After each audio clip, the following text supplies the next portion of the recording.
Yeah, it felt like a conference series out there. I mean, it would have been a year ago, but how did it feel out there? Did it feel like a conference series? 100%. And we talked about that before the game up here. Like, this is a great series to get us ready for what we're experiencing the weekends to come, and that energy was exactly what you thought it would be tonight.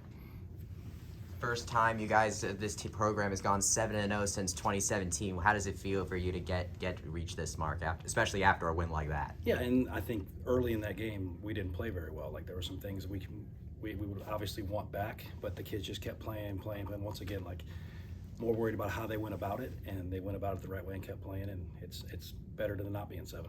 Yeah, more on that. Just how did you like the approach of the guys tonight? I mean, their starter was tough to hit. You know, they got up early. You know, your pitcher, there were some clutch situations. They were able to kind of pitch out of jams. I mean, how did you like just kind of the build up to being able to walk it off? Yeah, and that's a really good pitcher. The main kid, he's a really good pitcher, and to punch us out the way he did early and to just stay with the at-bats. And you saw about the fourth, fifth inning, even though there was nothing to show for it, the at-bats started to get better and better and better.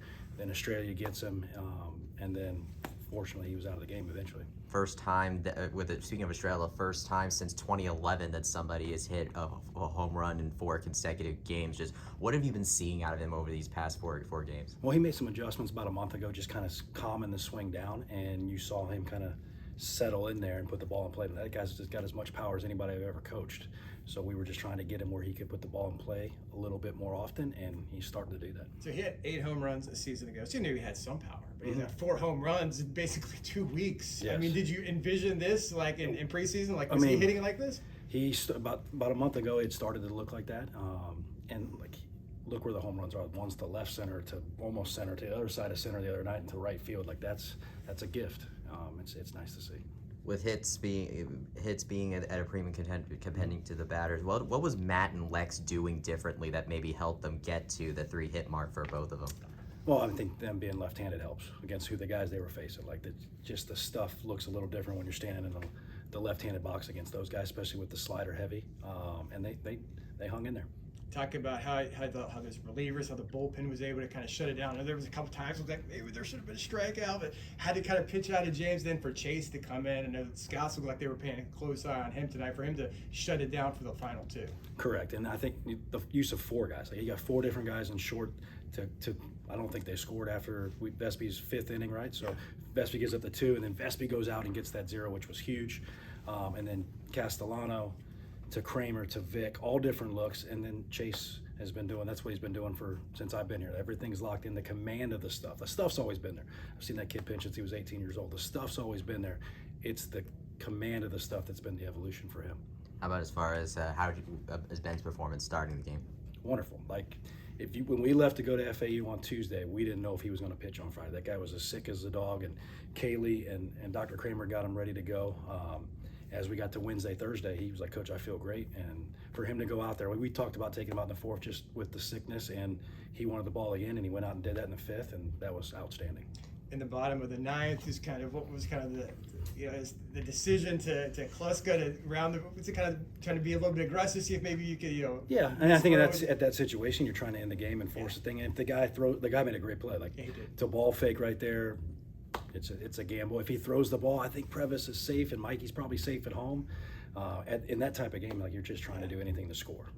Ended up having a couple of errors there. Just what are your thoughts as far as like just the team's feeling at this point, because you picked up a couple? I think it's been outstanding at this point, and I think both those guys, like Lex, if he had that back, is going to catch that ball 99% of the time, and Nino got caught up on a ball that kind of top spin on him, but he's been playing outstanding defense. How do you just kind of feel about this series against South Florida? I mean, the 2 schools have obviously been rivals. You're very familiar with that. Different leagues now. I know you're doing the weekend series this year. I know maybe next year too. Do you kind of like playing USF on an annual basis? I think it works for both of us. It's just being so close, and it kind of helps with the travel, and it's a good series. And I think both Billy and I want to play this as long as we can. I believe you've had experience when you were at UCF before playing against South Florida. What does it mean to you to get this win against them with you now being the head coach? Yeah, it's special. We talked about it is a rivalry game, and it's fun for our guys, and college baseball needs this, and we look forward to this. Your lineups have been pretty consistent to begin this season. Not a lot of experimentation or substitutions. That kind of by design, knowing that you kind of have a short window to get ready for conference play. Yeah, and I think we had the whole fall and the early spring, so like those guys earned the opportunity to get out there and get in the groove and kind of figure things out, especially those first 5 or 6 hitters. You're trying to let those guys settle in, and it's really hard if you're just pulling them in and out every other game. So we're letting those guys kind of roll. Time for 1 or 2 more. Coming into the night, you guys lead the nation in batting average and strikeout to walk ratio. Just what's been kind of what kind of would you say helped the team get to that point? Well, I think just the work that Noberto and Ted do on a daily basis, preparing those guys, and like I said before, like the less than 2 strike hitting, being able to handle that at bat, and then you get to the 10th inning and Brate's down 0-2, and Lex is in a 2 strike count, and they both battle to get one gets a walk, and one just finds a way to put the ball in play, and you win. Like that's the ball in play is at a premium in college baseball, and we've obviously improved in that. Now that you've been able to coach these guys through real games, what's the personality of this team? I think it's a loose group, but a focused group. Like they're not. You could see in that dugout there was no panic. They were just playing. It wasn't even going good, and they were just playing and stuck with it. I think they enjoy playing. I think they enjoy being around each other. It's a fun group to coach. What does this team need to do to clinch the series either tomorrow? Well, it's going to be something like this again. Like we just got to play UCF baseball, a fundamental sound baseball, and get after and hopefully score a few more runs. That's my coach. Thank you. Thanks, guys.